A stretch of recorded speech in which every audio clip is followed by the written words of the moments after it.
বন্ধু ঘরে ঘরে ঝগড়া লাগায় মহিলারা, বিয়ের পরে শ্বশুর শাশুড়ির ভাত উঠায় মহিলারা। কথা কন না কেন? ভাই ভাই ঝগড়া লাগায় মহিলারা। ও বন্ধু বেপরদায় চলে মহিলারা। কথা বলেন না? মা বাবা সভ্য হওয়ার কারণে উপযুক্ত যুবতী মেয়ে রাস্তায় রাস্তায় চলে। ও বন্ধু পুরুষদের কাছে তো রাস্তায় চলা, কাজ করবে মাঠে ঘাটে দোকানে রাস্তায় কোম্পানিতে, বন্ধু জীবন জীবিকার জন্য মাঠে মাঠে হাঁটবে। কিন্তু বন্ধু মা বোনদেরকে আমি ছোট করে বলছি না বন্ধু, বাস্তবতা বলছি। এখনকার মেয়েরা ম্যাক্সিমামই দেখবেন প্যান্ট পরে হাঁটে। আমি বন্ধু আমার ফ্যামিলির মার্কেটিং সব সময় আমি করি। মার্কেটে যখন যাই পুরুষের কাপড় কয়েকটা, একটা লুঙ্গি, একটা শার্ট, একটা গেঞ্জি, একটা প্যান্ট, একটা পাঞ্জাবি, এই তো বন্ধু। মার্কেটে তুমি গিয়ে দেখো রে, নারীদের 1 পিস 2 পিস 3 পিস 4 পিসের শেষ নাই। কথা বলেন না কেন? জামদানি শেষ নাই, টাঙ্গাইল শাড়ির শেষ নাই। ও বন্ধু ইন্ডিয়ান শাড়ি, জর্জেট শাড়ি, কত রকমের শাড়ি। এরপরেও কেন গো তোমরা পুরুষের ছোট্ট ছোট্ট কাপড় নিয়ে টানাটানি করো? কথা বলেন না কেন? আরো জোরে বলেন না? বন্ধু সব জায়গায় গেলে দেখবেন সব নষ্টের মূল বন্ধু মহিলারা। ও বন্ধু শয়তান নারীকে রশি হিসাবে ব্যবহার করে, জোরে জোরে কন্যা নাউজুবিল্লাহ, সমাজকে ধ্বংস করার জন্য, জাতিকে ধ্বংস করার জন্য। আমার রাসূল যখন দেখলেন জাহান্নামের দিকে, বলে হুজুর পুরুষরা কি দোয়া তুলসী পাতা? না না না, ক্যারেক্টারলেস পুরুষও আছে রে। ও বন্ধু কিছু জায়গায় পুরুষ, কিছু জায়গায় নারী, তবে নারীদের দ্বারাই সবচেয়ে বেশি ক্ষতি হয়। কথা বলেন না কেন? আমার রাসূল যখন বন্ধু জাহান্নামের দিকে নজর দিলেন, জাহান্নামের দিকে নজর দিয়ে চাইয়া দেখলেন ধনী ধনী মানুষ আর মহিলার সংখ্যা বেশি। এবার আমার রাসূল কি করলেন? এইদিকে তাকান, একে দেখান, এক একটা মানুষের পেট দেখলেন এক একটা ঘরের মতো বড় বড়। কিসের মতো? ঘরের মতো বন্ধু, বড় বড় সুদখোর। বন্ধু আপনারা দেখবেন যারা হারাম খায় তারা বেশি মোটা হয়। কথা কয় না কেন? বিশেষ করে যারা বন্ধু সুদ খায় রে, ওই মানুষগুলো ম্যাক্সিমামই বন্ধু কে হয়? মোটা মোটা হয়। আর যেইটা দেখবেন চিকনা, এটার ভিতরে আছে 182টা রোগ। কথা কয় না কেন? যেইটা দেখবেন চিকন, বলে হুজুর আপনার কথা তো ঠিক নাই, আমি প্র্যাকটিক্যালি অভিজ্ঞতা থেকে বলছি বন্ধু, যেইটা দেখবেন চিকনা এটা মনে করবেন অনেক বেশি রোগাক্রান্ত। ও বন্ধু আর একটা দেখবেন ভিতরে কোনো রোগ কম রে। ও বন্ধু এটা শুধু ফুলতে থাকে বেলুনের মতো। এটা হলো অবৈধ বডি, নাপাক বডি। ও বন্ধু অভিশপ্ত বডি। কেন বললাম? হাদিস শরীফ থেকে প্রমাণিত। আমার আপনার প্রাণের রাসূল যখন বন্ধু জাহান্নামের দিকে নজর দিলেন, এক একটা মানুষের পেট দেখলেন এক একটা ঘরের মতো বড় বড়। এবার প্রশ্ন করলেন, ভাই জিবরাইল, জিবরাইল বলো না, এই যে ঘরের মতো বড় বড় পেট ওরা, এরা কারারে? এরা কারারে? আবার জিবরাইল একটু উত্তর দিলেন, ইয়া রাসূলুল্লাহ, ইয়া হাবিবাল্লাহ, নবী গো, ও প্রাণের রাসূল, এরা হলো দুনিয়ার সুদখোর। জোরে জোরে কন্যা নাউজুবিল্লাহ। ইয়া রাসূলুল্লাহ, নবী গো, এরা হলো গো দুনিয়ার সুদখোর, এরা হলো দুনিয়ার নাফাক মানুষ। এবার আমার রাসূল একটা ডাক দিয়ে বললেন, আমি চাইয়া দেখলাম জিবরাইল রে, এই এক একটা মানুষের পেটের মধ্যে শুধু সাপ আর বিচ্ছু দেখা যায়। জোরে জোরে কন্যা নাউজুবিল্লাহ। খাইবেন নি সুদ? আরো জোরে খাইবে?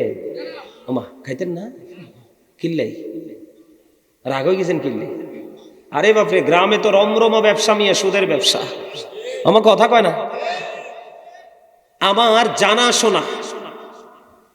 জানাশোনা সবারই তো আত্মীয় স্বজন থাকে না আশেপাশে। আমার জানাশোনা কিছু লোক আমি পেয়েছি জমি বিক্রি করে ফেলেছে অলরেডি, বিক্রি করে এনে টাকাগুলা সুদে সুদে সুদে নাফাক। এটা নাফাক জিনিস কিন্তু কি। আর সবচেয়ে বড় লজ্জাজনক কথা কি জানেননি? এখন সমাজের মধ্যে বিশেষ করে মসজিদ কমিটির মধ্যে ম্যাক্সিমামই আপনার মসজিদ কমিটির মধ্যে সুদখোর ঢুকে গেছে। আমার কথা কন না কিনলে? সুদখোর ঢুকে গেছে। আর আমাদের দেশের কিছু ইমাম সাহেব আছে পা টিপে টিপে ইমামতি করে। কার? সুদখোর। কথা কানা কেন? এই সুদখোরে দাওয়াত দিলে সবার আগে যায় গরিব মানুষ, হালাল টাকা, সারাদিন রিক্সা চালাই আনছে পবিত্র টাকা, হেনে খাইতে যাইতো না। কিন্তু সুদখোর অট্টালিকায় থাকে, ওর বাড়ি আগে খাইতে যাবে। নাউজুবিল্লাহ বলে। আরো জোরে, আরো জোরে। ও মনে ধরলি নামাজে পড়লি নামাজ সারা জীবন ভোর, মনে ধরলি নামাজ পড়লি নামাজ সারা জীবনে ভরে নামাজ হইল না রে তোর নামাজের লইলি না খবর। বন্ধু হৃদয় খুলে শোনো গো, আমার আল্লাহ না বলেছেন না সালাতা তানহা আনিল ফাহশাই ওয়াল মুনকার, নামাজ মানুষকে খারাপ কাজ থেকে অশ্লীল কাজ থেকে বাঁচায় রাখে। তুমি নামাজও পড়েছো, তুমি সুদও খেয়েছো রে, তুমি সুদখুরি হয়েছো, নামাজি হতে পারো নাই। ঠিক না? কি রে, এটা একটা জামা কিনা বলেন? আমি যে পড়েছি, আপনি যে পড়ছেন, এটা জামা কিনা? বন্ধুরে, বুখারী শরীফের মধ্যে এসেছে হাদিস কানা অত্যন্ত হৃদয় বিদারক, অত্যন্ত দুঃখজনক রে। আমার রাসূল জানিয়ে দিলেন, বন্ধু তুমি যদি 10টা টাকা দিয়ে জামা বানাও, কয়টা টাকা? 10টা টাকা দিয়ে যদি একটা জামা, পাঞ্জাবি, লুঙ্গি, শার্ট যেটাই তুমি কেনো বন্ধু, এর মধ্যে 9টা টাকা হলো তোমার হালাল। কি? 9টা টাকা হলো তোমার হালাল রে, 1টা টাকা হলো তোমার সুদের। এই 1টা টাকা 9 টাকার সাথে মিলাইয়া 10 টাকা দিয়ে যদি একটা জামা তুমি বানাও রে, আমার রাসূল বললেন কিয়ামত পর্যন্ত তুমি নামাজ পড়তে পারবা, এই নামাজ আল্লাহর দরবারে কবুল হবে না। আমার দিকে তাকান, আপনার একটা বালতি দুধ, কয় বালতি? আপনি খেয়াল করবেন, একটা বালতি দুধ আপনি দহন করে কমপ্লিট করে ফেলেছেন, কিন্তু বন্ধু দুধ নিয়ে যখন আপনি ঘরে ফিরবেন, তখন কিন্তু গরুর লেজটা একটু নাড়িয়ে দিল, শিশু করে দিল, তখন কিন্তু একটা ফোঁটা দুধ, বন্ধু এই এক বালতি দুধের মধ্যে একটা ফোঁটা গরুর ছানা পড়ে গেল, পুরো দুধের অস্তিত্বটাকেই নষ্ট করে দিল। আগামীকালকে আপনার বাড়িতে বেয়াই আসবে, বিয়ে বাড়ি, আপনি কিন্তু এই দুধ দিয়ে দধি বানাইতে পারবেন না। ঠিক কেনা বলে? বন্ধুরে আমার, এই সমাজের মধ্যে পবিত্র গরিব মানুষগুলোর মাঝে গরুর ছানার মতো হলো বন্ধু ওই কথিত ধনী মানুষ হলা, যারা দুনিয়ার টাকার লোভে, ও বন্ধু তারা দুনিয়ার টাকার লোভে, দুনিয়ার অর্থের লোভে বন্ধু রে, তারা শুধু সুদ ঘুষের নেশায় মতে আছে বন্ধু। আমার রাসূল জানিয়ে দিলেন হাদিস শরীফের মধ্যে এসেছে বন্ধু, যেই ব্যক্তি, একজন মানুষ অপরাধী জানার পরে, একজন মানুষ সুদখোর জানার পরে, একজন মানুষ মানুষের হক নষ্ট করে এটা জানার পরেও একজন মানুষ তিনি কি করলেন? সুদখোরকে সাপোর্ট দিয়ে গেলেন। আছে না? কেন? বাজারের দিন একটা মাছ কিনে দেয়, কথা কয় না কেন? গরু যখন বাট্টা দেয় একটু গোস্ত কিনে দেয়, আছে না নাই? এই জন্য রাসূল বলে গেছে, একজন মানুষ অপরাধী জানার পরেও, একটা মানুষ ক্যারেক্টারলেস জানার পরেও, চরিত্রহীন লম্পট জানার পরেও তুমি তাকে শুধু সাপোর্ট দিয়ে যাচ্ছ দুনিয়ার একটু সুবিধার জন্য। আমার রাসূল জানিয়ে দিলেন, তুমি অপরাধী জানার পরেও তারে সাপোর্ট দিয়েছো, কারণ চুরির মাল রাখার জায়গা যদি একদিন না পায় আর জীবনে চুরি করবে না। চোরের চাইতে বড় হলো চোরের থাইব্বল, কথা কন না কেন? আপনি চুরি করে যদি প্রশ্রয় না পান, আগামী দিন চুরি করতে পারবেন না। এই সমাজের মধ্যে দুর্নীতি, এই সমাজের মধ্যে ঘুষ, এই চুরি সমাজের মধ্যে চুরি, এই সমাজের মধ্যে ডাকাতি, এই সমাজের মধ্যে বন্ধু ঘুষ, সুদ, এগুলো বেড়েছে একমাত্র প্রশ্রয়দাতার কারণে। এই জন্য আমার রাসূল বলেছেন, অপরাধী জানার পরে প্রশ্রয় দিয়েছো, তুমি যেন মুসলমান থেকে তুমি খারিজ হয়ে গেছো। জুড়ে জুড়ে কন্যা নাউজুবিল্লাহ। সবচেয়ে বড় ভয়ঙ্কর খবর, এই বুড়ুরা দলীশ্বরের আমার ভাই, আমার বাবা গো, আমি আমার মা বোনদেরকে ডেকে ডেকে বলতে চাই গো, আমি আপনাদেরকে শুনিয়ে দিতে চাই, ও বন্ধু, এই যে সুদের মাধ্যমে আপনি টাকা জমাচ্ছেন, কার জন্য? বাবা কথা কয় না, ছেলেমেয়ের জন্য না, কার জন্য? আরো জোরে কর না। আপনি সুদের মাধ্যমে টাকা জমাচ্ছেন বন্ধু, ছেলে মেয়ের জন্য, তাই তো? ও বন্ধু আমার, এটা হাদিস না যে এক সাইডে ফেলে দিবেন। সূরা আলে ইমরান 185 নম্বর আয়াতের শেষ, হায়াতুদ দুনিয়া ইল্লা মাতাউল গুরুর, এই দুনিয়ার জিন্দেগি, দুনিয়ার হায়াত একটা ধোঁকা। কেন ধোঁকা? কারণ তুমি হালাল পথ ছেড়ে তুমি হারাম পথে টাকা উপার্জন করেছো বন্ধু।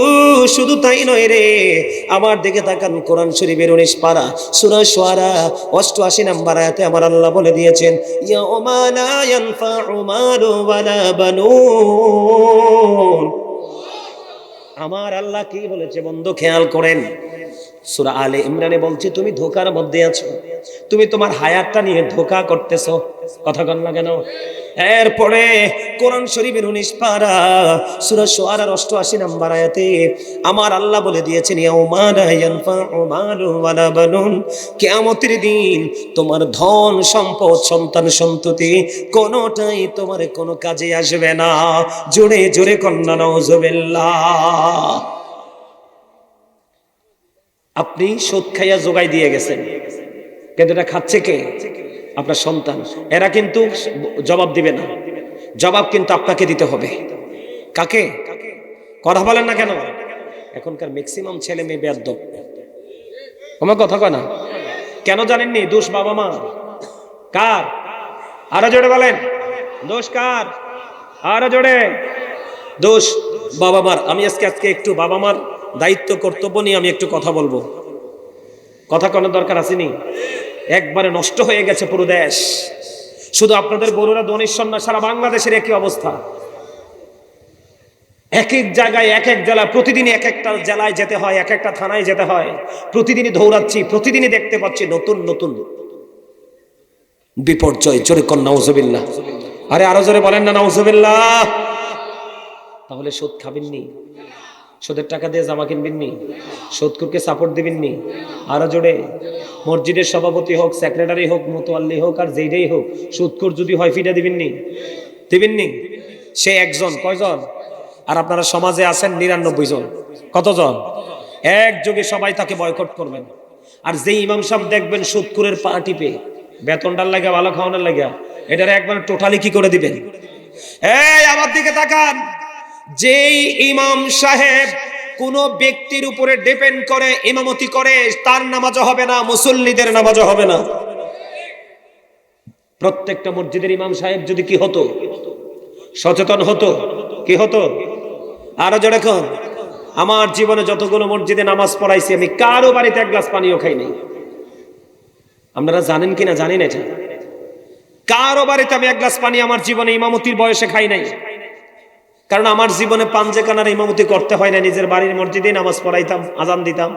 কিন্তু যত জীবনে দায়িত্ব পালন করেছি, জুমা এগুলাই দায়িত্ব পালন করেছি। জীবনে কেউ বলতে পারবে না যে গাজী সুলাইমান আল কাদরি ইমামতি করতে এসে কারো বাড়িতে কোনোদিন খাবার খাইছে। আমি বলছি আপনি আমার দোয়ার জন্য নিয়ে যান, আপনি 1 ঘন্টার জায়গায় 1 ঘন্টা 20 মিনিট বসে থাকবো, কিন্তু খাবারের কথা কইলে আমি। কারণ সাইয়্যিদুল আইয়াম, শ্রেষ্ঠ দিন হলো জুম্মার দিন, ফ্রাইডে। আমার রাসূল বলেছেন, আল জুমআতু ইলাল জুমআ, এক জুমা থেকে আরেক জুমার মাঝখানে যে গ্যাপে যে গুনাহ হয়, দুই দিকের জুমার কারণে একটি সপ্তাহের গুনার কাফারা হয়ে যায়। আমি কিভাবে বুঝবো এটা সুদখোরের ঘর না ভালো মানুষের ঘর? কথা বলেন না কেন? আর মনে রাখবেন, সমাজের ক্রিমিনাল গুলো অত্যন্ত মিষ্টভাষী হয়। সমাজের ক্রিমিনাল গুলো, অপরাধীগুলো অত্যন্ত মিষ্টভাষী হয়। আর যারা সত্যবাদী তারা কিন্তু কখনো রাগ, কখনো খুশি। কথা বুঝে না। যে দেখবেন আপনার লোক হিসাবে বলছে না, রাগ হয়ে গেছে, একদম হট হয়ে গেছে, মনে করবেন এটাই সলিড লোক। আর যেইটা দেখবেন অপরাধী বলার পরেও মিষ্টি মিষ্টি হেসেছে, মনে করবেন এটা ধারালো তলোয়ার। কথা কন না কেন? আমার যে ওয়াজগুলো এক একটা লাইন ব্রেইনে সেটআপ দিয়ে বাস্তব জীবনে চলেন, একটা একটা করে হারে হারে আপনি প্র্যাকটিক্যালি প্রমাণ পাবেন। এতক্ষণ এই কথাগুলো বললাম, আমরা ইসলামের রঙে রঙিন হতে পারিনি, রাসূলকে ফলো করতে পারিনি, এজন্য। কথা বলেন না কেন? এবার আসেন, এই সুদ দিয়ে ওয়াজ করব না, বেশি করলে ভুলে যাবেন। যেটুকু করছি মনে থাকবে তো? আরো জোরে, আরো জোরে। বন্ধু আমার দিকে তাকান, এবার আমি আপনাদেরকে কি বলে দিতে চাই। বন্ধু, এই সমাজের মধ্যে বন্ধু বাবার বাড়ির সম্পদ নিয়ে মারামারি কাটাকাটি শুরু হয়ে গেছে, খুনোখুনি হয়ে গেছে। আমাদের দেশে অনেক বাবা মা আছে, একটা ছেলের একরকম দেখে, আরেকটার আরেক রকম দেখে। আমার কথা হয় না? আপনাদের ধনেশ্বরে নাই, এই জন্য আপনারা জি কন্যা। আমার ধনেশ্বরও আছে। ওমা ওমা মা, আই যে ওয়াজ করলে আর কোনো মায়ের গুনি ধরি। আরে কথা কন না, হ্যাঁ কি আরে হিরা দিবনি দিত না, ওয়াজ করতাম নি একখানা, হ্যাঁ হ্যাঁ করতাম নি। আলহামদুলিল্লাহ। আরে জোরে মায়ের তো নদো, আর মায়ের তেলে ধরবেন নি। আরে মারলে মারুক মিয়া, আল্লাহর মায়ের হচ্ছে বড় কঠিন মায়ের। ঠিক করে বলেন? জাহান্নামী, পাপী, অপরাধী, ক্যারেক্টারলেস, এদেরকে পিটানোর জন্য যেই হাতুড়িটা বানাইছে, জাহান্নামে পিটানোর জন্য যে হাতুড়িটা, এই হাতুড়িটা যদি পৃথিবীর জমিনে ফালানো হয়, মানুষ জিন সারা জীবন চেষ্টা করলো, গোটা পৃথিবীর মানুষ জিন চেষ্টা করলো, 1 সেকেন্ডের জন্য উঠাতে পারবে না। এত ভয়ঙ্কর হাতুড়ি। এই দুনিয়ার মাধ্যমে ইট ইজ নাথিং। কথা কম, আসল মাধ্যম হেনে রইছে। আমি কি বলবো আপনাদেরকে? বন্ধুরে আমার, এই জন্য আমি শুরুতে বলেছিলাম, ইয়া আইয়ুহাল্লাযীনা আমানু কু আনফুসাকুম ওয়া আহলিকুম নার। আল্লাহ বলেছেন, ঈমানদারকে তুমি জাহান্নাম থেকে বাঁচো এবং তোমার পরিবারকেও জাহান্নাম থেকে বাঁচাও। Save yourself and your families from the fire. আল্লাহ বলেছেন তুমি জাহান্নাম থেকে বাঁচো, তোমার পরিবারকেও জাহান্নাম থেকে বাঁচাও। বন্ধু, আমি আপনাদেরকে বলে দিতে চাই রে, সন্তানের দায়িত্ব কেমন করে আপনাকে পালন করতে হবে। বন্ধু, আমার রাসূল জানিয়ে দিলেন, হাদিস শরীফের মধ্যে এসেছে বন্ধু, মা খাতুনে জান্নাত ফাতেমাতুজ জাহরা রাদিয়াল্লাহু তাআলা আনহা, ওনার কলিজার টুকরা হযরতে হাসান রাদিয়াল্লাহু তাআলা আনহু পৃথিবীর বুকে কদম বাড়িয়ে দিল। আমার রাসূল, আমরা যেমন নামাজের সময় হইলে মসজিদে আযান দেই, ও বন্ধু আমার রাসূল, ও বন্ধু ইমাম হাসান রাদিয়াল্লাহু তাআলা আনহু দুনিয়াতে আসার পরে ওনার কানে আযান দিয়েছে। খেয়াল করেন, এখনকার কয়টা মা বাবা তার বাচ্চা হলে আযান দেয়? এখনকার ম্যাক্সিমাম ডাক্তার বন্ধু ব্যবসায়িক রোগীর সেবার চিন্তা করে না, এটার চিন্তা করে। কথা কন না কেন? আরো জোরে বলেন, করে কি করে না? ও বন্ধু, আজ থেকে ধরুন 7-8 বছর আগের একটা ঘটনা আমি ছোট্ট করে বলি। একেবারে ছোট্ট কুমিল্লা একটা হসপিটালে আমার একটা ভক্ত তার বাচ্চার ওয়াইফ প্রেগনেন্ট, ডেলিভারির জন্য নিয়ে এসেছে হসপিটালে। ডাক্তার পরীক্ষা করে বলে আপনার বাচ্চাটা উল্টে আছে, নরমালে হবে না, রক্ত দিতে হবে। ও বন্ধু, আবার কি বলেছে, আপনার বাচ্চাটা 95% মরে যাওয়ার সম্ভাবনা আছে। আপনি বলেন, একটা মা 10 মাস 10 দিন তার গর্ভে সন্তান রাখছে, এমন কথা যদি বলে রে, আপনি বলেন কোন মায়ের কলিজায় পানি থাকেনি? কথা বলেন না। তখন তারা আমাকে ফোন দিল, হুজুর এই খবর বলতেছে। বিশ্বাস করেন বন্ধু, আমার স্পষ্ট মনে আছে রে, ওই ছেলেটাকে বললাম তুমি রাগ করো না, আমাকে বাবা বলে ডাকতো। আমি বলছি, বাবা রে তুমি রাগ করো না, ডাক্তারের চাইতেও বড় ডাক্তার হলো আমার মালিক। ডাক্তার বলেছে 95% বাচ্চাটা মরে যাওয়ার সম্ভাবনা। আর আমি বলে দেই, আমার মালিক যদি চায় রে 95% সুস্থ করতে পারে, তুমি টেনশন করে না, অপেক্ষা করো। ডাক্তার বলেছে তুমি রক্ত দাও। বন্ধু, এই দিন চলে গেল রাত্র 2টা থেকে 2:30টা। ও বন্ধু, ডাক্তারও নাই, ও বন্ধু নার্স আছে, ওয়ার্ড যে পরিচালনা করেছে নার্স আছে, ওই মহিলাটার ও বন্ধু রাত্র 2টা থেকে 2:30টার মধ্যে বন্ধু বাচ্চা প্রসব হলো। ওয়াল্লাহি আল্লাহর কসম করে বলছি রে, একবারে পুরোপুরি সুস্থ সন্তান। এখন বাচ্চাটা অনেক বড় হয়ে গেছে, ছেলেটা বাবুটা হলো ছেলে বাবু। ওমা মারহাবা কোনটা কিনলে, আরে আরো জোরে। ডাক্তার না কইছে এটা 95% মরা। ডর লাগাইছে না? কারণ আপনি বলেন যে আরে ভাই আমার বাচ্চা আপনি এখনই সিজার করেন, কারণ এখানে টাকা। বন্ধুরে আমার, ওই ডাক্তাররার কথা শুনবেন না। বন্ধুরে আমার, হ্যাঁ অবস্থা যদি খারাপ থাকে, আমি আবার সব ডাক্তারকে খারাপ বলছি না, ভালো কিছু আছে রে, ভালো আছে বলে প্রফেশনটা এখনো মানুষ স্যালুট করে। কথা বলেন না কেন? বন্ধুরে আমার, তখন কি হয়ে গেল, আপনার বাচ্চা ডেলিভারির আগেই কিন্তু আপনি সিজার করে ফেলেছেন। ছেলে হলে তো খুশির শেষ নাই, আজান দিবেন কখন? কথা কয় না কেন? আর মেয়ে হইলে বন্ধু আল্লাহ গজব পড়ে। মা ভুল করছি নাই, আমি কি বানাইয়া কথা কই না? আমি কি একটা সমাজে থাকি না? আরো ধরে কন। মূসা নবী প্রশ্ন করলেন, আল্লাহ গো তুমি খুশি হইলে কি করো? কয় বাবা মার কোলে তুলে দেই কন্যা সন্তান। সুবহানাল্লাহ বলেন না? আর বাকি 2টা বললাম না, একটা বলে দিলাম বন্ধু। এবার কি করলেন আপনি? আজান দিলেন না, খেয়াল করেন, আপনি সন্তানের দায়িত্ব যথাযথ পালন করেননি। এবার রাসূল বলে দিলেন, বন্ধু বাচ্চাটা দুনিয়াতে আসলো, আসার পরে যখন 7 দিন হলো, বাচ্চাটার একটা সুন্দর নাম রাখো। ও বন্ধু মাথার চুলগুলো ফেলে দাও। আর ছেলে সন্তান হলে 1 বছরের 2টা ছাগল দিয়ে একটা আকিকা দিয়ে দাও। আর কন্যা সন্তান হলে 1 বছরের একটা ছাগল দিয়ে আকিকা দিয়ে দাও। জোরে জোরে কন্যা সুবহানাল্লাহ। কয়টা বাবা মা সেই দায়িত্বটা পালন করে বলেন? এইটা চলে গেল, এবার মাকে দায়িত্ব দেওয়া হয়েছে, কম পক্ষে তুমি তোমার বাচ্চাটাকে বকের দুধ 2 বছর খাওয়াও। এমন হতভাগা সন্তান এই দুনিয়ার বুকে বন্ধু জন্ম হয়, এই বড় হতে পর্যন্ত একটা ফোঁটা মায়ের দুধ চোখে দেখে না। আমি আপনাদেরকে বলে দেই, আপনি বন্ধু আল্লাহ রসুলের কথা মানেন না, আমি বলে দিব আপনার বাচ্চাও কোনোদিন আপনার কথা শুনবে না। এটাকে বলবেন তুমি সোজা হাঁটো, এটা হাঁটবে বাঁকা। কথা কয় না কেন? ধীরে ধীরে বন্ধু পার হয়ে গেল সময়। এবার বাচ্চাটা দেখতে দেখতে 7 বছরে পা দিল। কি দিল? 7 বছরে বাচ্চাটা পা দিল। ও বন্ধু, তাকে তুমি নামাজের জন্য বলো, নামাজের জন্য তাগিদ দাও। দেখতে দেখতে 7, 8, 9, 10 বছর হয়ে গেল। আমার রাসূল বলে দিলেন, বাচ্চাটা যখন 10 বছরে পা রাখে, তখন তুমি বাচ্চাটাকে নামাজ না পড়লে হালকা পাতলা মায়ের দাও। কি করো? মায়ের দাও, আর তোমার সাথের বিছানা আলাদা করে দাও। জোরে কন্যা সুবহানাল্লাহ। আপনারা বলেন, মা বাবা মারবে কোথায় রে? টিচারে তো মারতে পারে না। এখন হুজুররা মারলে হুজুরদের বিরুদ্ধে মামলা হয়, উগ্রবাদী বলা হয়। ঠিক কিনা বলেন? আরো জোরে। ভুল বললাম নি কোনো? বন্ধু, আপনার ছেলেটা বড় হলো রে। এর মধ্যে গুরুত্বপূর্ণ কথা হলো, যদি কোনো মা বাবা বাচ্চাটাকে আল্লাহ রসুলের আইন মেনে চলে, বাচ্চাটা মায়ের বুকের দুধ খাবে। মায়ের বাচ্চার বডির জন্য যত উপাদান সব কিছু মায়ের দুধেই আছে। মায়ের একটা ফোঁটা দুধ যখন বাচ্চারা চোখে দিয়ে দেয়, চোখের ইনফেকশন ভালো হয়ে যায়। মায়ের দুধ এত বড় নেয়ামত বন্ধু রে।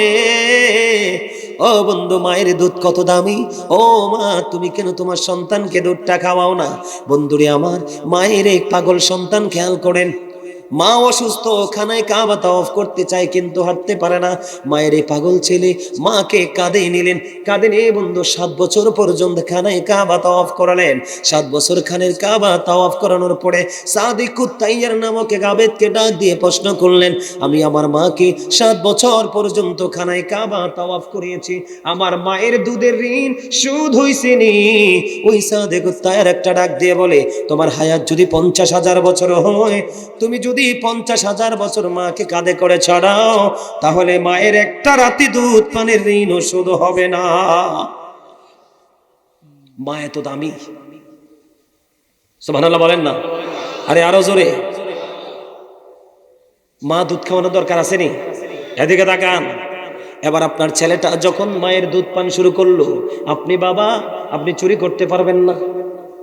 মানুষের গাছের জিনিস চুরি করে বিবিকে খাওয়াতে পারবেন না। রাতের অন্ধকারে পরের হক মেরে খাওয়াতে পারবেন না।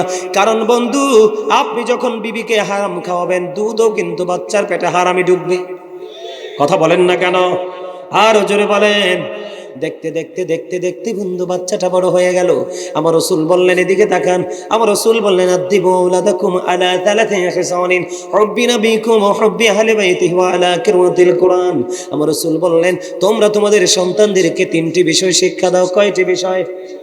একটা হলো হুব্বি নবিকুম, it is the love of the prophet. নবীর ভালোবাসা শেখাও, কারণ এই ভালোবাসা শেখা এবং শেখানো দুটোটাই ফরজ এবং ঈমান। এরপরে বলেছেন হুব্বি আহলি বাইতিহি, নবীর পরিবারের ভালোবাসা শেখাও। জোরে জোরে কন্যা সুবহানাল্লাহ। এরপরে রাসূল বলেছেন ওয়ালা কিরাতিল কুরআন, কোরআন তেলাওয়াত শেখাও। কয়টা বাবা বলতে পারবেন নবীর প্রেম শিখাইছেন? কথা বলেন না কেন? কয়টা বাবা বন্ধু বলতে পারবেন যে সন্তানকে আপনি কি করেছেন?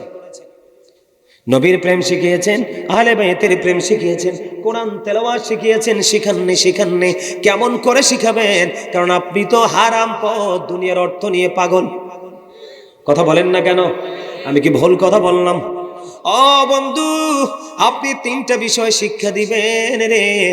আর এই শিক্ষা দেওয়ার পাশাপাশি আল্লাহ রাসূল বলেছেন, ধন দৌলত টাকা পয়সা সব কিছুর চাইতে বড় সম্পদ হলো সন্তানকে পবিত্র, অপবিত্র এবং ন্যায় পরায়ণতা শিক্ষা দেওয়া।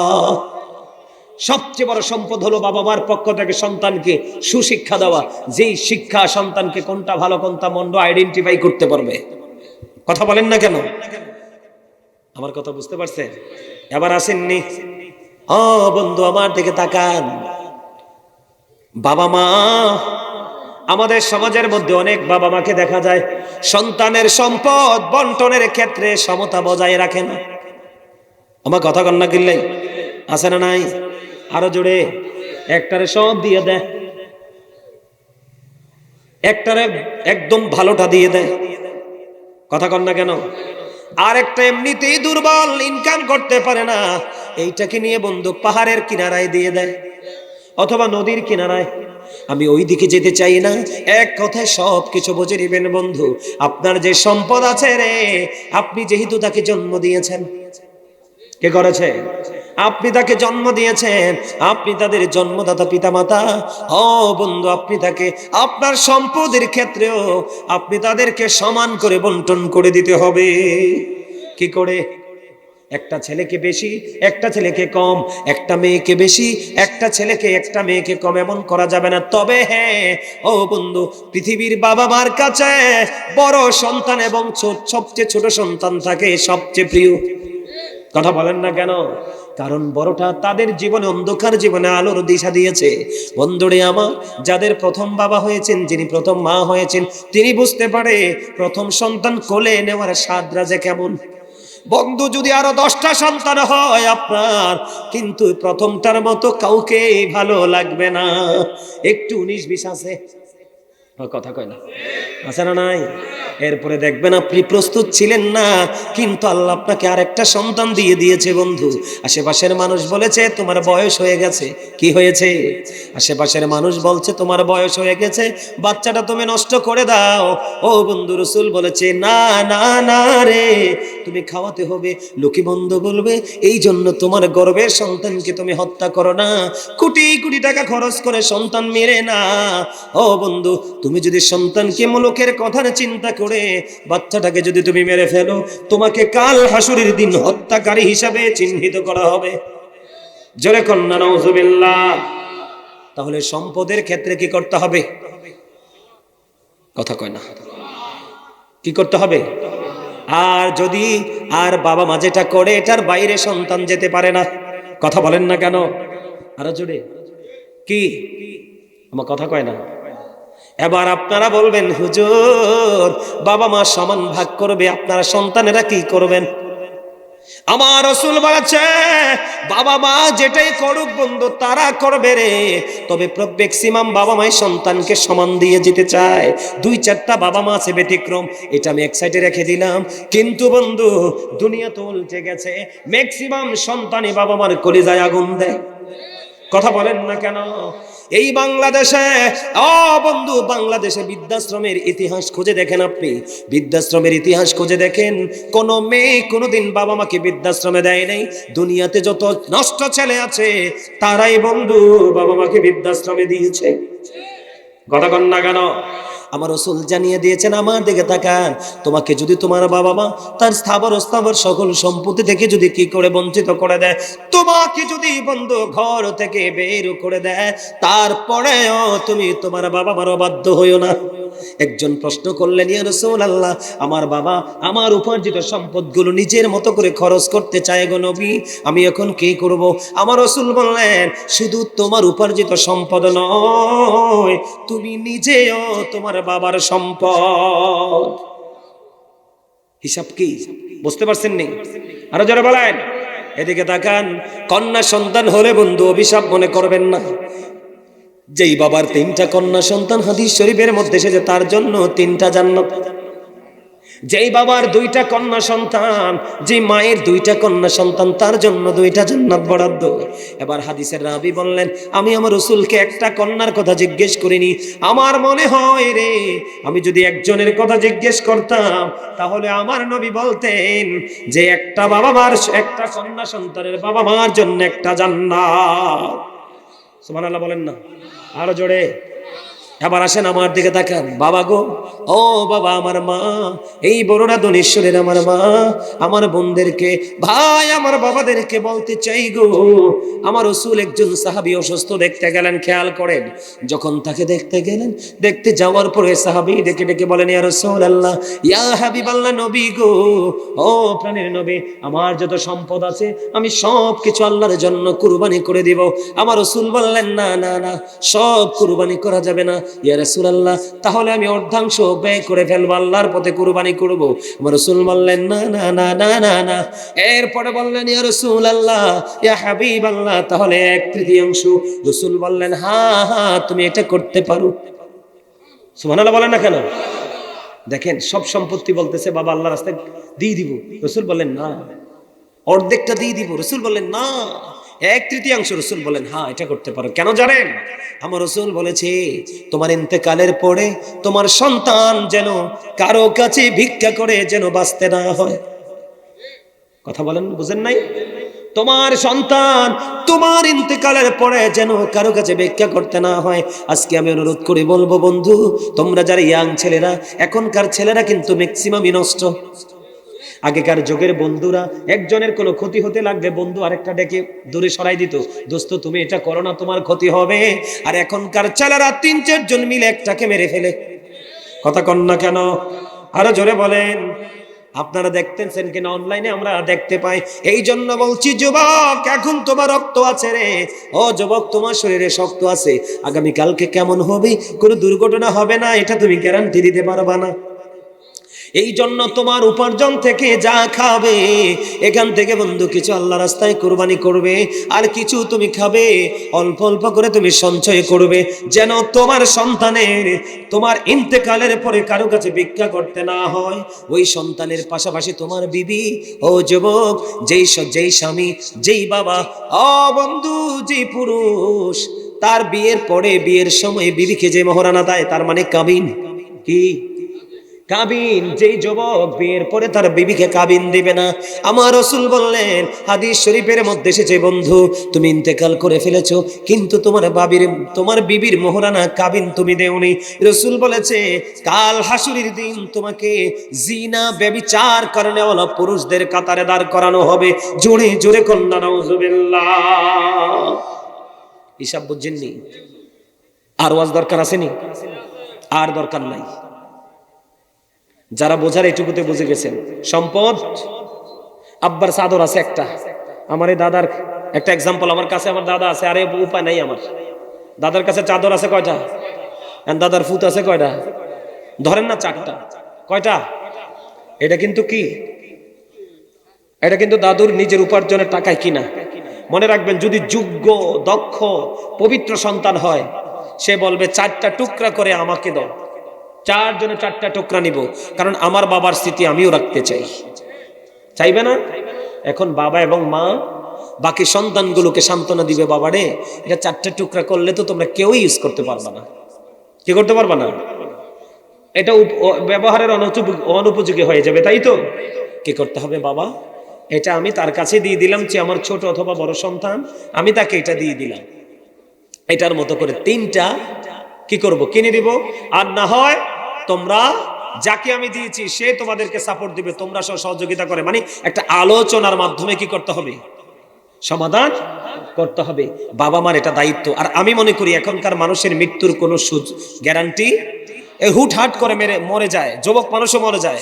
এই জন্য আমি মনে করি যার যতটুকু আছে, সন্তান থাকলে সন্তানদেরকে এখনই এটা কি করে দেওয়া উচিত, বুঝিয়ে দেওয়া উচিত, বন্টন করে দেওয়া উচিত। যেমন আমাদের সমাজের মধ্যে ম্যাক্সিমাম একটা কেওয়াজ লাগে, কেমন? যেমন ধরেন বাবার তো সব সম্পত্তি একরকম হয় না, হয়নি? এক সময় দেখা যায় জঙ্গলে কিনছে, 2 বছর পরে দেখা যায় এটা মঙ্গল, কারণ রাস্তা হয়ে গেছে। কি হয়ে গেছে? কারণ বাবার সন্তান হলো 5 জন বা 4 জন বা 3 জন, জমিটা হলো 1 ঘন্টা, 4 জন ওখানে গিয়ে কি করবে? কিছু করার আছে না। তো যেই সন্তানটা কি করতে পারে, বাবা যেটাকে ভালো মনে করবে, মা মনে করবে, তাকে এটা দিয়ে দিবে, আর ওইটার হারাহারি করে বাকি সন্তানগুলোকে উনি টাকা দিয়ে দিবে। কথা ঠিক আছে নি? কথা বলেন। আর বাবা মার সম্পদ কিন্তু কখনোই সমান করে ভাগ করা যায়। চরিত্রহীন লোক জাতীয় ক্ষমতায় যাবে কিয়ামতের আগে। যখন চরিত্রহীন লোক জাতীয় ক্ষমতায় যাবে, মানে যেই ব্যক্তি চেয়ারের যোগ্য না সেই ব্যক্তি চেয়ারে চলে যাবে, তখনই মনে করবেন যে কিয়ামত খুব কাছে। নাউজুবিল্লাহ বলেন না? আরো জোরে বলেন। আমি আমার ব্যক্তিগত একটা বক্তব্য আপনাদের সামনে তুলে ধরতে চাই। আমার ব্যক্তিগত বক্তব্য হলো, I love my country and countries people. আমি দেশকে ভালোবাসি এবং দেশের মানুষকে ভালোবাসি। আমার সুবহানাল্লাহ বলবেন না? আরো জোরে বলেন না? আরো জোরে। আমি আমার দেশকে ভালোবাসি এবং দেশের মানুষকে ভালোবাসি। যারা নেতা হয় তাদেরও কিন্তু আমার মতো সে বক্তব্যটা দেওয়ার উচিত ছিল। কথা বলেন না কেন? তাদেরও আমার মতো বক্তব্য দেওয়ার উচিত ছিল যে I love my country and countries people, আমি আমার দেশকে ভালোবাসি এবং দেশের মানুষকেও ভালোবাসি। এটা একজন রাজনীতিবিদের বক্তব্য হওয়ার কথা ছিল, কিন্তু এই রাজনীতিবিদের বক্তব্যটা কেন এমন হচ্ছে না জানেন? এটা না হওয়ার কারণ হলো ওই যে ডক্টর আহমদ পেয়ারা বাগদাদি পীর সাহেব কেবলা, যিনি বসরা ইউনিভার্সিটির লেকচারার ছিলেন, তিনি বলেছেন of all the great religious personalities of all prophet Muhammad রাসূলুল্লাহ সাল্লাল্লাহু আলাইহি ওয়াসাল্লাম ওয়াজ দ্য মোস্ট সাকসেসফুল। আওয়াজ তুলে তুলে বলেন না সুবহানাল্লাহ। ডক্টর আহমদ পেয়ারা বাগদাদি পীর সাহেব কেবলা তিনি বলে দিয়েছেন, পৃথিবীতে যত নবী রাসূল এসেছে, পৃথিবীতে যত নবী রাসূল এসেছে, রাজনীতি থেকে ইমামতি, ইমামতি থেকে রাজনীতি, প্রত্যেকটা জায়গায় আমার নবী সবচেয়ে সফল, মোস্ট সাকসেসফুল, সবচেয়ে বেশি সফল। র্যাঙ্কিং এ আমার রাসূলের কাছে যাওয়ার মতো কারো কোনো দুঃসাহস নেই। আমরা সেই নবীর উম্মত, কিন্তু আমরা কেন অন্য সকল উম্মতের চাইতে উত্তম চরিত্রের হতে পারলাম না? ওই যে রাসূলকে ফলো করছি না, এই জন্য। তাই তো আমার রাসূল ছিলেন শ্রেষ্ঠ চরিত্রের অধিকারী, আমরা কিন্তু সেই শ্রেষ্ঠ ক্যারেক্টার, গুড ক্যারেক্টার সম্পন্ন পারসন আমরা হতে পারিনি। তার কারণ আমরা রাসূলকে ফলো করতে পারি না। এটার নাম মুসলমান নয়, এটার নাম সুন্নি জামাত নয়। এই নাম দিয়ে আপনি কতদিন চলবেন? আমার রাসূল বলে গেছেন আহলুস সুন্নাহ ওয়াল জামাত ইজ দ্য বেস্ট পার্টি।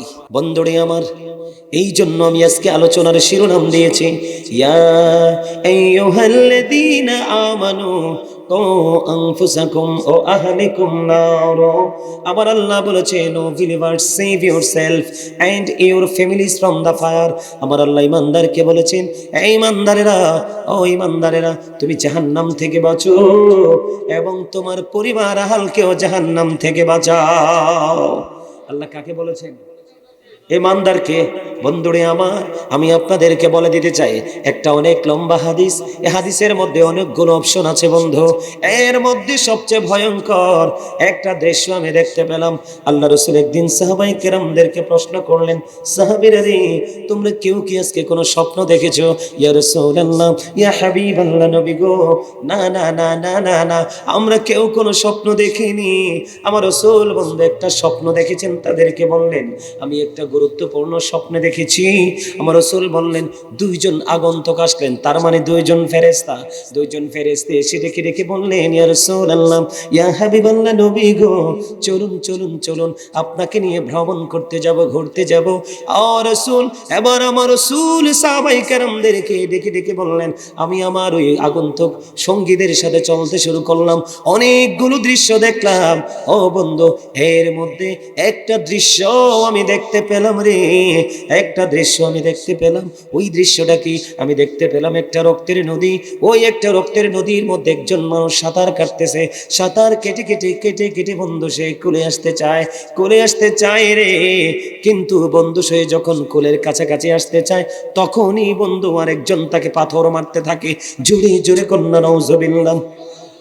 আমার রাসূল সাহাবায়ে কেরামদেরকে বলতেছেন, যখন সে কোলে আসতে চায় রে, তখনই বন্ধু তাকে পাথর মারা হয়, পাথর নিক্ষেপ করা হয়।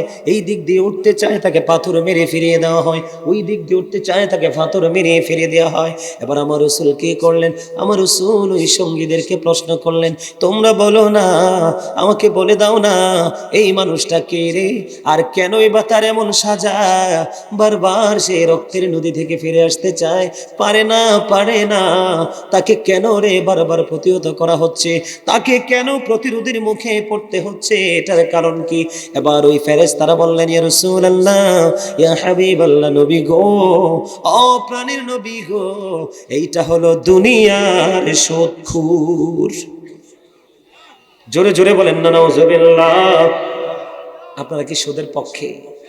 আপনারা সুদের পক্ষে থাকেন বা না থাকেন, আল্লাহ রাসূল বলেছেন, লা তুকবালু সালাতু বিগাইরি তুহুর ওয়ালা সাদাকাতিন মিন কুদুর। পবিত্রতা ছাড়া যেমন ইবাদত কবুল হয় না, হালাল টাকা না হইলে দানও কবুল হয় না। এবার আপনাদের মনে প্রশ্ন আসতে পারে, বলে হুজুর গো, রক্তের নদীতে কেন তাকে সাঁতার কাটতে হচ্ছে? কেন গো, কেন গো, কেন তাকে সব রক্তের নদীর মধ্যে সাঁতার কাটতে হলো? বন্ধু আমার দিকে তাকান গো। ও বন্ধু, আমি আপনাদেরকে বলে দিতে চাই, আপনি কিন্তু শরীরে রক্ত না থাকলে আপনি বাঁচবেন না। ওয়াজ বুঝে নিতে হবে রে। আপনার শরীরে যদি রক্ত না থাকে আপনি বাঁচতে পারবেন না। আর রক্তটা তৈরি হয় কোত্থেকে বন্ধু? খাবার থেকে। যদি বন্ধু খাবার যদি হালাল হয়, রক্ত হালাল। ও বন্ধু খাবার যদি হারাম হয় রে, রক্তটাও তো হারাম। বন্ধু তুমি সারাটা জীবন তুমি সুদ খেয়েছো, গরিব দুঃখী অসহায় মানুষের রক্ত তুমি চষে নিয়েছো। একটা মানুষ, একটা রিক্সাওয়ালা, একটা গরিব বন্ধু, তার টাকা পয়সা কিছুই নাই রে, সে তুমি ধনী মানুষ, তোমার কাছে সাহায্যের জন্য আসলো। ভাই বাইরে আমার ছেলেটা অসুস্থ হয়ে আছে, আমার বিবিটা অসুস্থ হয়ে আছে।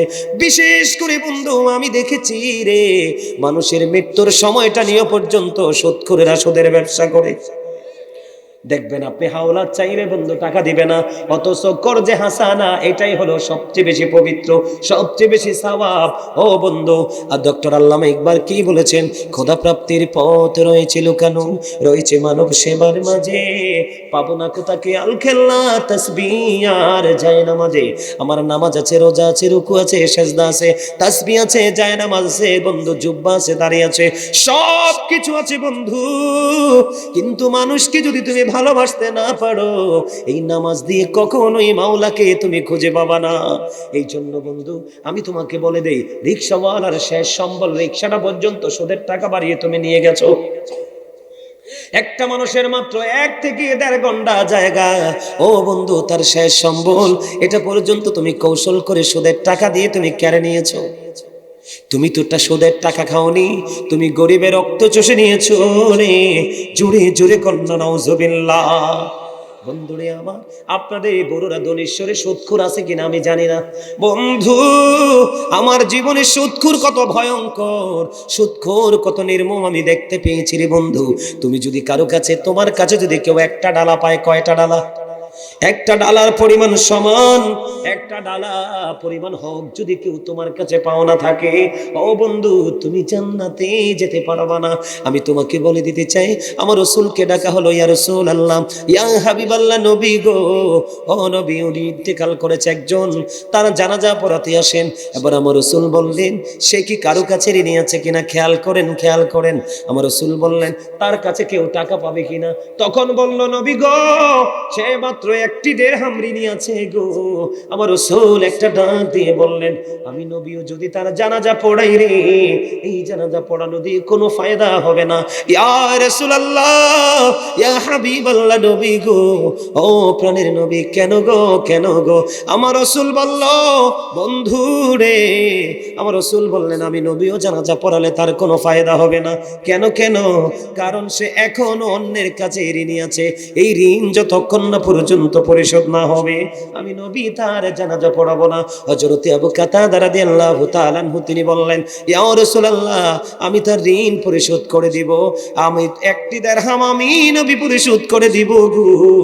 যখন তিনি বললেন, প্রতিশ্রুতি দিলেন, তারপরে আমার রাসূল তার জানাজা পড়াতে রাজি হয়। জোরে জোরে কন্যা একবার আল্লাহু আকবার। সুদ যারা খায়, ও বন্ধু সুদ যারা খায়, আমার দিকে তাকান, সুদ যারা খায় তারাও পাপী, সুদ যারা দেয় তারাও পাপী। সুদের টাকা বন্ধু, সুদের স্ট্যাম্প যিনি লেখে উনিও পাপী। ও বন্ধু সুদের মাধ্যমে দেখবেন সুদখোরের কিন্তু একটা গুপ্ত লাঠিয়াল বাহিনী থাকে। আমার কথা কয় না কেন? সমাজের মধ্যে গুপ্ত লাঠিয়াল বাহিনী থাকে কি থাকে না? আরো জোরে বলেন না। ওয়ালাইকুম আসসালাম। আসেন বসেন, আসেন এদিকে এসে বসেন, এদিক দিয়ে চলে আসেন, বসেন, এখানে বসেন। বন্ধু আমি আপনাদেরকে বলে দিতে চাই, সুদখোরের বা অপরাধীদের লাঠিয়াল বাহিনী থাকে কি থাকে না? আমার কথা কয় না। আপনাদের কথা জোর নাই গায়ে? আর জোরে, আপনাদের গায়ে জোর নাই তো? জোর থাকলে কথা বলেন না কেন? লাঠিয়াল বাহিনী থাকে কি থাকে না? এটি আমার ব্যক্তিগত মন গড়া কথা নয় রে। ও বন্ধু আমার রাসূল জানিয়ে দিয়েছে, আমার দিকে তাকান, আমার রাসূল বলেছে বন্ধু, যিনি সুদ খায়, যিনি সুদ দেয়, যিনি সুদের সাক্ষী হয়, যিনি সুদের টাকা কালেকশন করে, টাকা না দিলে লাঠিয়াল বাহিনী। বন্ধু আপনারা কয়েক মাস আগে দেখেছেন কিনা ময়মনসিংহে মসজিদের এক ইমাম সাহেব, আপনারা দেখেছেন কিনা জানি না, যুবক তোমরা দেখেছো কিনা জানি না, এক মহিলা ও বন্ধু জীবন জীবিকার জন্য ঢাকা শহরে পড়ে আছে, কাজ করে খায়। ওই মহিলা বিপদে পড়েছে, হুজুর থেকে টাকা এনেছে বন্ধু, সে টাকাটা সুদ হিসাবে নিয়ে মহিলা টাকা দিতে পারে না, মহিলার ঘর ভেঙ্গে চুরে নিয়ে গেছে। আপনাদের কারো চোখে কি ভিডিওটা পড়ে নাই? পড়ছেনি বন্ধু? সুদ যারা খায়, সুদ যারা দেয়, সুদের সাথে সম্পৃক্ত যারা প্রত্যক্ষ এবং পরোক্ষভাবে বন্ধু, কাছে থেকে দূর থেকে যে যেইভাবে করুক না কেন বন্ধু, সবাই সমান অপরাধী। জোরে জোরে কন্যা নাউজুবিল্লাহ। আপনি দেখবেন বন্ধু সুদের সুদখোর যারা যারা সুদের টাকা খায়, আপনি তাদের কাছে টাকা হাওলা চাইলে কিন্তু পাবেন না। কথা বলে না কেন? বলবে বাইরে ভাই আমার কাছে টাকা নাই। এলাকার মধ্যে কিছু দুষ্ট নারী থাকে, কথা কয় না কেন? ছেলে বিদেশে আছে অথবা স্বামী ভালো টাকা ইনকাম করে কিছু টাকা আছে, টাকা বাড়ানোর জন্য সে সুদে টাকা লাগায়। আপনি আপনার বিবিকে পাঠিয়ে দিবেন, অমুকের বিবির কাছে যাও না, কয়টা টাকা হাওলাত নিয়ে আসো, কয়দিন পরে দিয়ে দিব। সে বলবে বুবু গো আমার কাছে কোনো টাকা নাই। কিন্তু পরের বার যখন আপনি ফিরে যাবেন, ওখানে গিয়ে যখন বলবেন বুবু তোমাকে মাস শেষে আমি একটু ইন্টারেস্ট দিব, দেখবেন টাকা বলবে আমার কাছে নাই, আমার বড় বোনের কাছে আছে। কথা বলে না কেন? আরো জোরে বলেন না বন্ধু। এইরকম কৌশল করে আপনারা থেকে তারা শোধ নেই রে। ও বন্ধু রাসূল বলে দিলেন তাদের ঠিকানা হলো রক্তের নদী। কিসের নদী? আপনারা বলেন রক্তের মধ্যে দুর্গন্ধ কয় না সুঘ্রাণ? আরো জোরে বলে। আমরা কুরবানির ঈদের দিনে যখন গরু জবাই করি, রক্তগুলো কিন্তু নারী বুড়িগুলো বন্ধু আমরা মাটির নিচে বন্ধু পুঁতে দেই, তারপরেও ব্লেসিং ছিটানো হয়, কারণ এটা জীবাণু ছড়ায়, জীবাণু ছড়ায়। বন্ধু আমি তোমাদেরকে বলে দেই রে, শোধ করে তো ভয়ঙ্কর হবে। আপনাদেরকে আমি বলে দিই বন্ধু, শোধ করে যখন মৃত্যু হবে কি হবে? কারণ তার আগা থেকে গোড়া পর্যন্ত জীবনের বিচরণের প্রত্যেকটা জায়গা সে নোংরা করে গেছে। বন্ধুরে আমার বন্ধু সুদখোর যখন ইন্তেকাল করবে, তার প্রাণ পাখিটা যখন কবজ করতে আসবে বন্ধু, আসমানে থেকে ফেরেশতারা আসার সময় তারা কুদরতি চট নিয়ে আসবে। কি চট বুঝেননি? সালার চট, বেতের চট আছে না নাই? একেবারে পাতলা আসেনি বন্ধু? কেন গো কেন গো ও বন্ধু ফেরেশতা কেন রে চট নিয়ে আসবে? কারণ চট নিয়ে আসার কারণ হলো একটা নোংরা, একটা পাপী, একটা জঘন্য লোকের ইন্তেকালের করার পরে তার দেহ থেকে যখন প্রাণ পাখিটা বের করা হয়, হাদিস শরীফের মধ্যে এসেছে রে, তার এই প্রাণ পাখি যখন বের করা হয় রুহুটা বন্ধু বের করার পর এটা থেকে তো দুর্গন্ধ বের হয়। এই কারণে ফেরেশতারা তাকে কুদরতি চট দিয়ে মরিয়ে ফেলে। হাদিস শরীফের মধ্যে এসেছে এত বেশি দুর্গন্ধময়, গোটা পৃথিবীর সমস্ত প্রাণীগুলো মরার পরে যদি পচে যায়, পচে যদি বন্ধ দুর্গন্ধ হয়ে যায়, সবগুলো প্রাণী পচে যে দুর্গন্ধটা বের হবে, এর চাইতে ভয়ঙ্কর দুর্গন্ধ হবে একটা পাপী লোকের, নোংরা লোকের আত্মা। জোরে জোরে কন্যা নাউজুবিল্লাহ। সবচেয়ে বড় ভয়ঙ্কর খবর হলো বন্ধু ফেরেশতারা যখন নিয়ে যাবে আসমানের দিকে, ফেরেশতারা আসমানের দরজা খুলবে, খোলার পরে দেখবে যেটা পাপী লোকের আত্মা, সঙ্গে সঙ্গে আবার বন্ধু আসমানের দরজা বন্ধ করে দেওয়া হয়। জোরে জোরে কন্যা নাউজুবিল্লাহ। বন্ধুরে আমার আমি আপনাদেরকে বলে দেই, আমার রাসূল মেরাজে গিয়েছেন, এইটা মেরাজের চাঁদ। কথা বলেন না কেন? এইটা মেরাজের চাঁদ। বন্ধু আমার রাসূল যখন মেরাজে গেলেন, মেরাজে যখন গেল রে, জান্নাত দেখলেন, জাহান্নাম দেখলেন। আমার দিকে তাকান, কি দেখলেন? জান্নাত দেখলেন, জাহান্নাম দেখলেন বন্ধু, দুটোই দেখলেন। জান্নাত দেখলেন, জাহান্নাম দেখলেন। আমার রাসূল যখন বন্ধু জান্নাতের দিকে নজর দিল, জান্নাতের দিকে নজর দিয়ে চাইয়া দেখে জান্নাতের মধ্যে বন্ধু গরিব মানুষ আর পুরুষ সংখ্যা বেশি। আপনারা তো দেখি আমার ওয়াজটা বুঝতেছেন না, তো যদি বুঝতেন তাইলে সুবহানাল্লাহ বলেন না কেন? আরে আরো জোরে, আরো জোরে। জান্নাতের মধ্যে কোন লোকের সংখ্যা বেশি? পুরুষ লোকের সংখ্যা বেশি আর গরিবের সংখ্যা বেশি। কারণ দুনিয়ার মধ্যে যত দুঃখ পায় সব বন্ধু গরিবরা ভোগ করে। কথা বলেন না কেন? সামাজিক থেকে রাজনীতিক প্রত্যেকটা প্রতিহিংসার শিকার কিন্তু অসহায় মানুষগুলো হয়। বন্ধু, এই দুঃখ নেমে আসে গরিব মানুষের জীবনে, সমাজের ক্যারেক্টারলেস রিচ ম্যানদের কারণে, তার মানে চরিত্রহীন ধনী মানুষগুলোর কারণে। কথা বলেন না কেন? আপনার সমাজের মধ্যে সবচেয়ে বেশি দামি বাড়ি আছে একটা, কিন্তু ওই লোকটা সবাই জানে ধনী, কিন্তু তার টাকাগুলো বন্ধু কালো টাকা। এটা কি চরিত্রবান না চরিত্রহীন? এটা ক্যারেক্টারলেস পারসন। কারণ সে কখনোই অন্যের সুখ চাইবে না, সে চাইবে শুধু তার নিজের সুখ। এই জন্য বন্ধু, গরিবরা জান্নাতে বসবাস করার বছর পার হয়ে যাবে 500 বছর। ওই সুদখোর, ঘুষখোর, চিটার, বাজপার, ও বন্ধু পরের হক যারা লুণ্ঠন করেছে, ওই মানুষগুলো এখনো পর্যন্ত হিসাবের জন্য দাঁড়ায় থাকবে। অথচ গরিব মানুষগুলোর জান্নাতে বসবাসের বয়স পার হয়ে গেল 500 বছর। জোরে জোরে বলেন না সুবহানাল্লাহ, আর জোরে বলেন না সুবহানাল্লাহ। বন্ধুরে আমার, এবার আমার রাসূল বন্ধু জাহান্নামের দিকে নজর দিলেন, জাহান্নামের দিকে নজর দিলেন, জাহান্নামের দিকে নজর দিয়ে চেয়ে দেখে রে, জাহান্নামের মধ্যে ও বন্ধু ধনী ধনী মানুষ আর বন্ধু মহিলার সংখ্যা বেশি। জোরে জোরে কন্যা নাউজুবিল্লাহ। আরে জান্নাতে বাসী হইতে চাইলে, জান্নাতে বাসী হইতে চাইলে প্রাণ ভরে করো সাধনা, লা ইলাহা ইল্লাল্লাহ, লা ইলাহা লা ইলাহা ইল্লাল্লাহ, লা ইলাহা। তুমি কাহুরে বানাইলা সফিউল্লাহ, তুমি কাহুরে বানাইলা নজিউল্লাহ, মোর নবীকে বানাইলা তুমি, মোর নবীকে বানাইলা তুমি নূর মুহাম্মদ সাল্লাল্লাহ, লা ইলাহা ইল্লাল্লাহ, লা ইলাহা লা ইলাহা ইল্লাল্লাহ মুহাম্মাদুর রাসূলুল্লাহ সাল্লাল্লাহু আলাইহি ওয়াসাল্লাম। আল্লাহ আল্লাহ আল্লাহ আল্লাহ আল্লাহ আল্লাহ আল্লাহ আল্লাহ আল্লাহ আল্লাহ। তুমি করে নাও গো দয়া, করিও না তোমার প্রেমের আলোয় ভরে, তোমার প্রেমের আলোয় ভরে দাও গো মনের ঘর। আল্লাহ আল্লাহ আল্লাহ আল্লাহ মাশাআল্লাহ, আল্লাহ আল্লাহ আল্লাহ।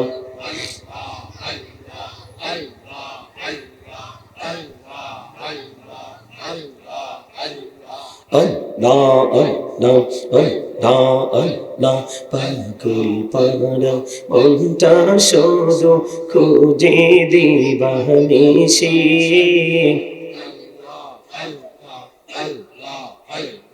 কেমন করে বলবো গো দয়াল, কেমন করে বলবো গো দয়াল তোমায় ভালোবাসি।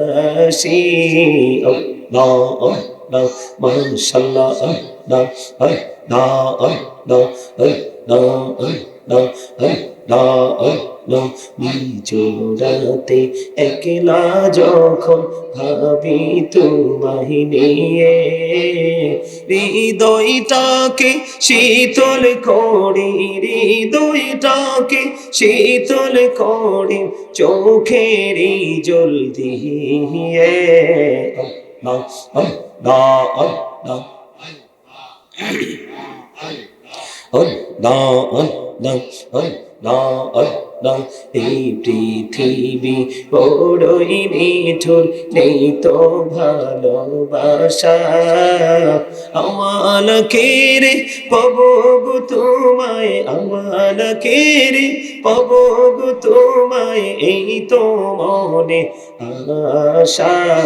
আল্লাহ আল্লাহ আল্লাহ আল্লাহ মাশাআল্লাহ আল্লাহ আল্লাহ আল্লাহ আল্লাহ আল্লাহ এই নামেতে এত মধু এই নামেতে এত মধু জানিনি তো আগের দয়া জানিনি তো আগে যতই জপি নামেটি তোমার যতই জপি নামেটি তোমার ততই মধুর লাগে রে দয়া তুই মধুর লাগে আল্লাহ আল্লাহ আল্লাহ আল্লাহ আল্লাহ আল্লাহ প্রেমেরা কহুরে গো নবী মেরা যেতে যাইয়া প্রেমেরা কহুরে গো নবী মেরা যেতে যাইয়া দয়াল প্রভু দিলেন মেরাজ দয়াল প্রভু দিলেন মেরাজ মুমিনের লাগিয়া আল্লাহ আল্লাহ আল্লাহ আল্লাহ আল্লাহ আল্লাহ আল্লাহ মাশাআল্লাহ আল্লাহ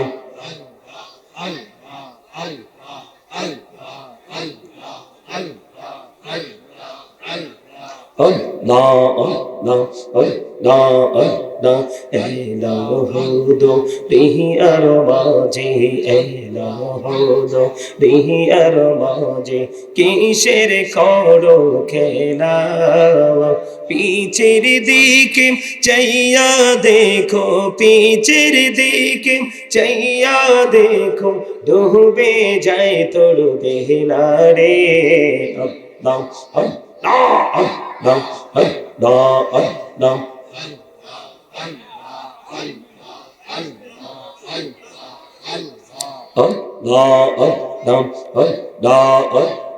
দেখা হইলেন আল্লাহর ওলি গৌসুল আজম নমজার শোনি বেলায়েতের আলোই বড়লো বেলায়েতের আলোই বড়লো পাখি ভূমি বাগদাদ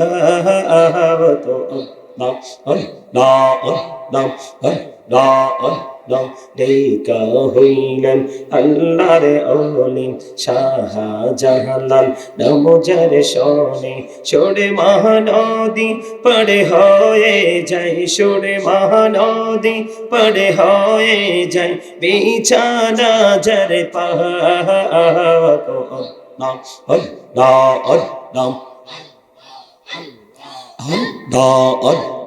দেখা হইলেন আল্লাহর ওলি আমানত শাহ নমজার শোনে রহমান দিয়ে বানাই নৌকা রহমান দিয়ে বানাই নৌকা সইনা হয় আল্লাহ আল্লাহ আল্লাহ লা ইলাহা ইল্লাল্লাহ মুহাম্মাদুর রাসূলুল্লাহ সাল্লাল্লাহু আলাইহি ওয়াসাল্লাম।